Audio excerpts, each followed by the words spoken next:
Join me, Gary Barlow, on the Jonathan Ross Show alongside Nicole and Louis, the brilliant Alfie Boe, the tremendously funny Stephen Merchant, the legendary Naomi Campbell, plus music from Laura Mavula. The Jonathan Ross Show, tonight at 10 on ITV. Hang on, what's Gary up to now? Join me, Gary Barlow, on the Jonathan Ross Show alongside Nicole and Louis, the brilliant Alfie Boe, the tremendously funny Stephen Merchant, the legendary Naomi Campbell. Plus, we've got music from Laura Mavula. That's the Jonathan Ross Show at 10.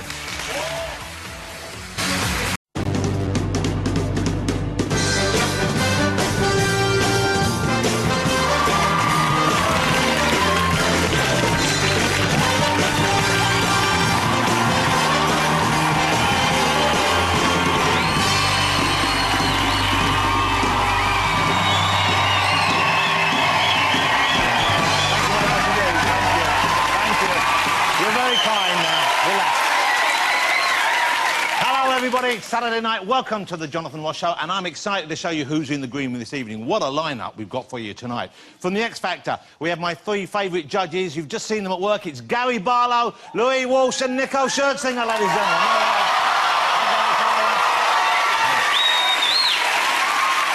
Gorgeous. One of them, gorgeous.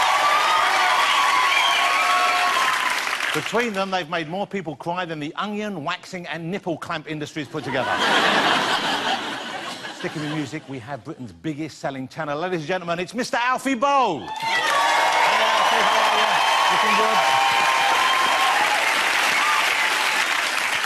you? Looking good? Also on the show, he co-wrote The Office, he co-wrote and starred in Extras. He's a stand-up, basically he's 6'7" of funny. It's Mr. Stephen Merchant, ladies and gentlemen. 6'7" of funny. And I can see from that reaction, you like them tall and skinny. Well, we've got tall and skinny for you. She's the supermodel, the queen of the catwalk. Naomi Campbell is here, ladies and gentlemen. Wow, look at her. Hello, Naomi, you look beautiful, of course. Lovely to have you here. And we also have music tonight, some great music to end the show from one of the most exciting young talents on the planet. Ladies and gentlemen, Laura Mavula. And you look great as well. How lovely to have you here. That's a packed show. Now, I make a big deal of Halloween. Me and my family make a big deal of Halloween every year in our house. So I thought I'd bring you a little something from home to show you, because I was excited when I found this. This is something that I actually genuinely grew in my garden, OK? Here it is. Have a look at that. Look at the size of that. not Louis Walsh, the pumpkin. Okay? But that's not just a plain pumpkin. It's Halloween, so obviously we've had a little bit of work done. It's had a nip and a tuck, a little bit carved off. Louis knows what I'm talking about.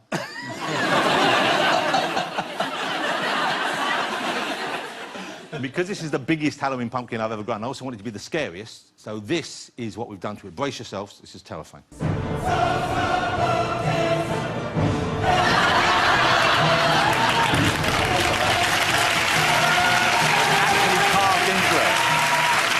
Carved into it. And that was easier to make it look like him because it's already got the same skin colour. Talking of heads, we all know about selfies. You all know about taking a selfie, I'm sure. The new craze in town is the cheeky. Celebrities taking photos of their backsides, their behinds, and post them on the web. Louis, have you ever taken a cheeky of yourself? No, I haven't. Gary, you haven't? I don't think so. If I say I haven't, someone will find one where I have, but I don't think so. Ladies and gentlemen, please go crazy for Nicole Scherzinger, Louis Walsh and Gary Barlow.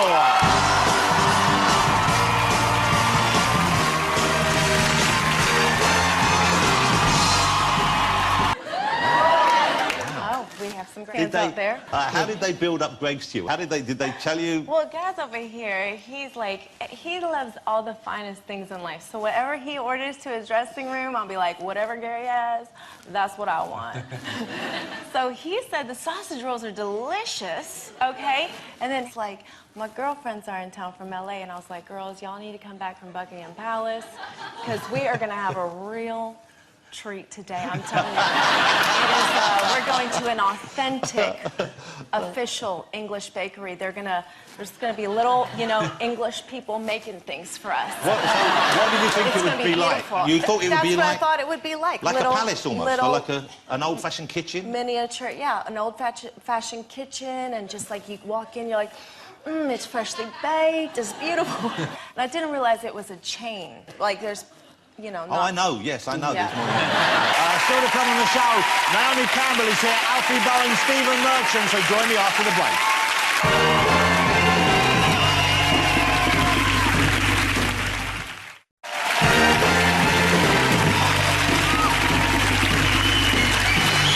Welcome back, ladies and gentlemen. Let's get my next guest right out. He went from cleaning cars to a multi-platinum selling music career in the blink of an eye. It is our very own Mr. Alfie Boe, ladies and gentlemen.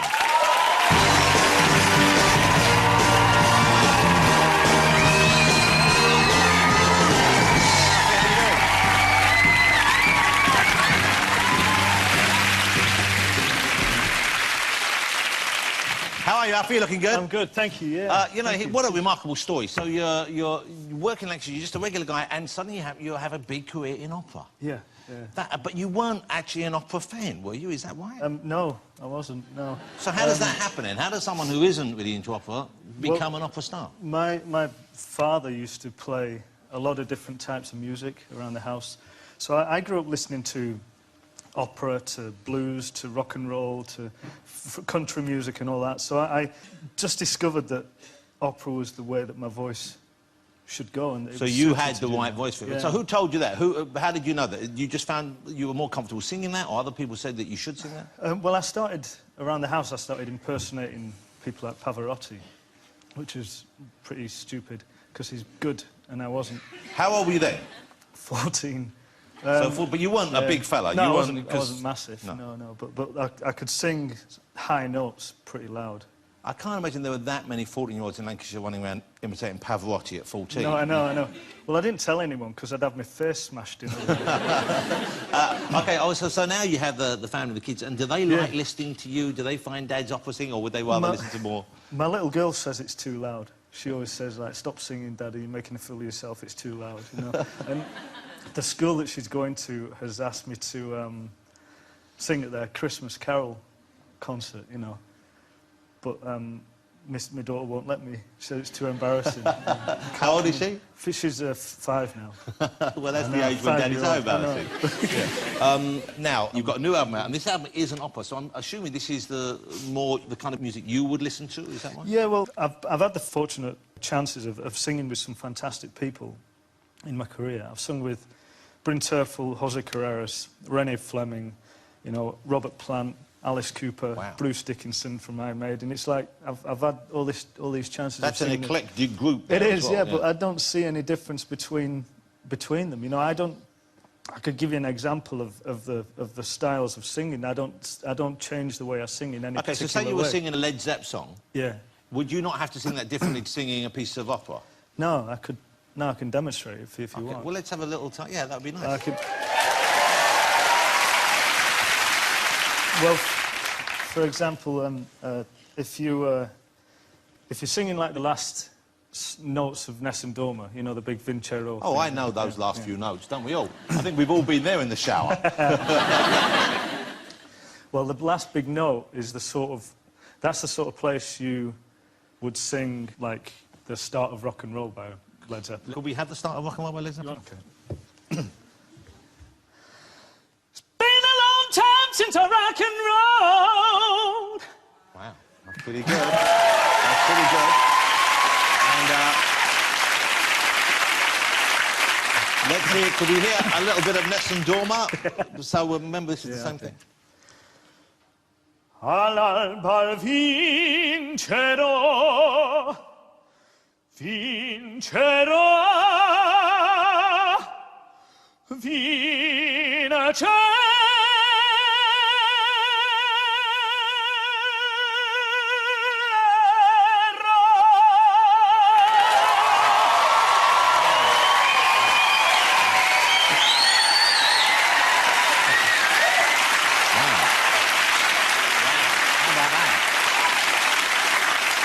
Although, I have to say this, Daddy, that was a bit too loud. Was it a bit loud? That is loud, though. I mean, man, I'm saying that was pretty loud over there. But my ears were ringing, so in the car, that must drive your kid nuts. It does, yeah. It's usually in the car, I get told to shut up. Hey, I really enjoyed the album. I was listening to it. I got sent a copy of the and some of my favourite tracks are on this. Well, talking about performing with people as well, I mean, the band themselves on this album were incredible. I mean, I got to do all these tracks with Booker T from Booker T from Booker T and the MGs is on this album. Yeah, Wow, that must be so exciting for you. It was incredible. Great guys. We got a little bit of ET. The album's Trust by Alfie Boe. It's out November the 11th. It's got some fabulous tracks on it. Here's a little taste of one. Winter, spring, summer, or fall, all you gotta do is call, and I'll be there. You got a friend. That's nice driving music right there. So I guess people got to know you best when you were performing in Les Miserables. And then the movie came out. That I wasn't in, yeah. Well, that's the thing. But this happens a lot, doesn't it? You have someone who makes a role their own on stage, and they often don't get cast in the film because they want a movie star name. Whoa, that's a terrible picture. That's what Louis Walsh looks like in the morning. Did you audition for the movie? I did, yeah.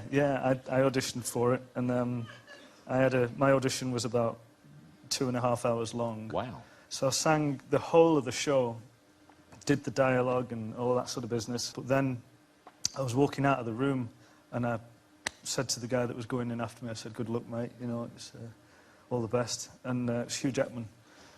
So I thought, yeah, that was a waste of 2.5 hours, wasn't it, really? You never know for sure. But I mean, having said that, you know, he was very much Hugh Jackman. He was good in the role as well. Yeah, Have you seen the movie? Did you yeah, I did actually. No, Hugh Jackman was great in it. Yeah. So when you first came on the list, I wasn't bitter at all about losing out to Hugh Jackman. No, well, and not getting into the movies because you know I can sleep at night still. I'm all right. But if you're going to lose I didn't hate him. You know, it wasn't a big problem. So it wasn't a big deal. Okay. You still watch the Wolverine movie? Yeah, exactly. But I'm auditioning for that. If you are going to lose out to someone, lose out to Hugh Jackman. Exactly. I never saw Les Mis live. Everyone said everyone used to cry in the audience. There was always a big reaction on that. Was there the movie's good. Sorry. Was there a point where you knew you had the crowd? Was there always a certain point in the music itself when you knew you had them? Getting past the last note of Bring Him Home was always a bit of a milestone for me. So when I did it in front of like 20,000 people at the O2, that was the telling point. Could we have a little bit of that? Of Les Miserables? Yeah. Yeah, if you want. Yeah. And could you do that thing at the end where you schnick and your claws come out? Because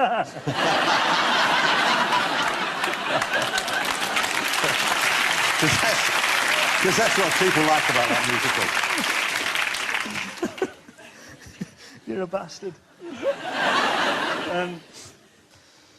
You can take, you can give, let him be, let him live. If I die, let me die, let him live. Bring him home, bring him home, bring him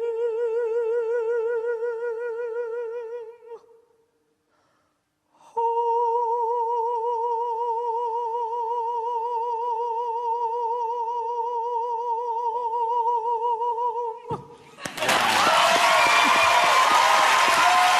You had me at bring. I think that was incredible, wasn't it? Let's see if we finally managed to make Gary cry. Gary, any emotion? Yes! Yes!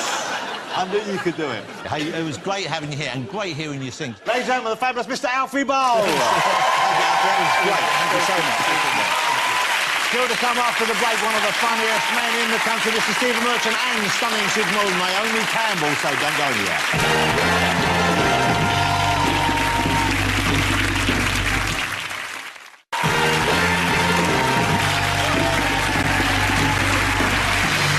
Welcome back. Alfie was great, wasn't he, ladies and gentlemen? He was terrific. Let's get my next guest out. He wrote The Truly Remarkable Office. It's a sitcom which I think all other sitcoms are now measured against. He's now conquering America with his own brilliant new sitcom. It is Mr. Stephen Merchant, ladies and gentlemen.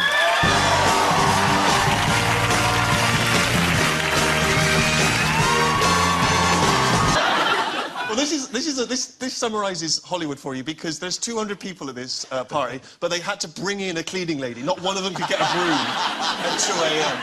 So I can see why in that party you wouldn't have got lucky with someone. Then yeah, it was bizarre.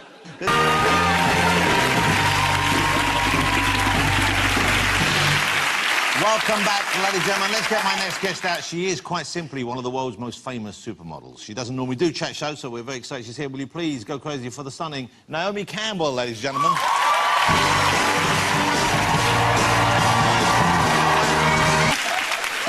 Look, Stephen Merchant is out there with a notepad. He wants to know how long it's going to take him. Do you know what? Your format's actually brilliant now, because I was saying back then, I don't understand your format of your show. Why don't we just come on 7 minutes each and then we're done? And now I realise that you get us here and you wind us down and down and down. And then you try and get us when we think they're comfortable now. Let's get this question in. Yeah, that's what you do. OK, you got me. You got me, Naomi. OK. And you're not giving it away. All right. If you think back on Naomi Campbell's career, I mean, obviously, we've all seen thousands of images of you, but occasionally it's the things that weren't planned that I think stick in the head more. And there's the famous shot where you fell over. But it was kind of funny and it was sweet as well, and you were laughing at it. But those shoes, did you ever walk in them successfully? After that fall, I think I might have been at a shoot on them. I stood in them. I don't know if I walked in them. Because, look, we have them here. No! This is like showing Superman kryptonite. These are the actual shoes. Oh, how are you, Shu? How are you? So what are you going to ask me, Jonathan? Well, I thought we might see if you want to catwalk them tonight. That is so unfair to put me on a spot like this. That is so wrong of you. It might be Do you nice have a pair? Have you got a pair? Of course I haven't got a pair of shoes like this. Well, don't you think if I'm going to do it, you should be doing it too, to keep me company? I don't have... OK. I see what we'll do is, look, so you're not on your own out there, why don't I get everyone on the show to come out and do their catwalk walk first? Oh, that would be nice, with Nicole and Louis and Will you do it? With the guys, are you up to do this? Yeah. Come on, Louis. Yeah. OK, Naomi's going to try the shoes for us, ladies and gentlemen, so if Naomi wants to, let's go up and get the shoes on you, and then we'll come back in here. Let me give you the other one, otherwise you'll be like Cinderella. Let me give you that. Thank you. Naomi Campbell, ladies and gentlemen, she'll be back in a minute. All right, here we go. This is quite exciting. This is history in the making. We're going to see if Naomi can finally pull it off in those shoes, and we're also going to see everyone else do their very best model strut. Who's up first? It's Gary Barlow, ladies and gentlemen.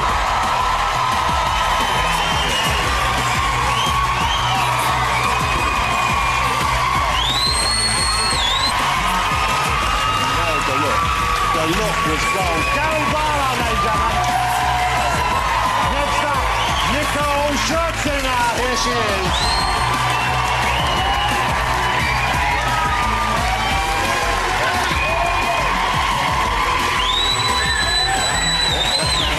Yes.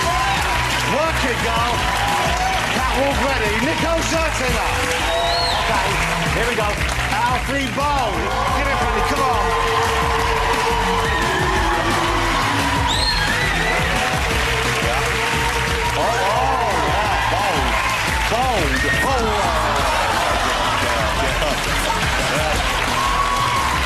Hugh Jackman wouldn't have fallen over.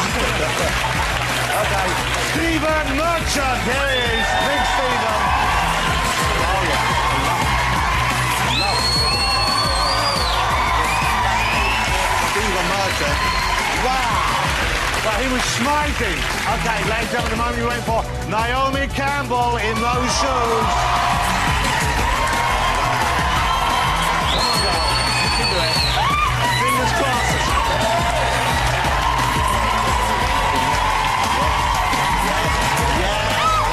Careful. Yes. Yes. Yes. Yes. Oh, yeah. She nailed it, ladies and gentlemen. Wow, Naomi, come on over here. Hey, I just realised, that was incredible. You did almost, I think you almost stumbled over there, did you? I did stumble. Wow. I just realised, I'm sorry, we didn't get to see Louis. I'm sorry, let's have the music back on. Louis's got to come. Louis Walsh, ladies and gentlemen, here he is.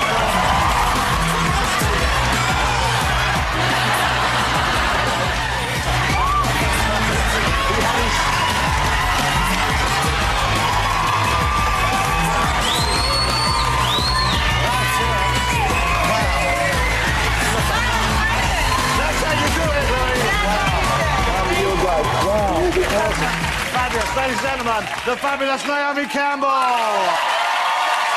Thanks to all my guests tonight, of course. But next week I'll be joined by Britain's sexiest baker, Paul Hollywood. Funny man Steve Coogan will be here.